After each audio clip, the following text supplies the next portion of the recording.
My name is Kim Anderson. I teach grade 9 to 12 math at Johnson Collegiate. There's a variety of ways. So there's kind of your basic fewer questions, different types of questions. In math, especially with the new curriculum and the new textbooks, there's some very wordy problems. So if students have our EAL or difficulty with literacy skills, kind of taking away some of more of those word problems and paring them down to like, here's just basics. I like to give lots of choice in projects. So then they can work with their skills that they have or interests as well. So for example, like this one, this is a quadratic, or no, sorry, that was a graph and sinusoidal project. So one of the options was to do an art project. One of the options was to find some data and model it. So they're still showing you the same skills, but they're different levels.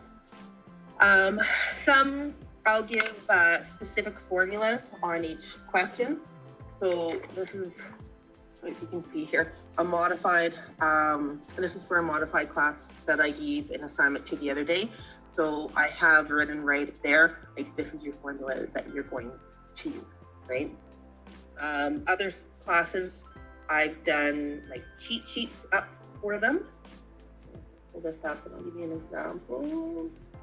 Right, so here's a cheat sheet that just has their basic information. It might have an example on them, just for that extra support, and different than an open book where I find students struggle more because their notes are often a mess and they can't find things and they waste time trying to look for things. So it's just nicely organized. It's got examples there. Something else that I've done with another class that was overall a weak class was our review became their cheat sheet. So they got the review sheet. I had any formulas they needed, and then we would do some questions. And then some students would get to bring this into the exam.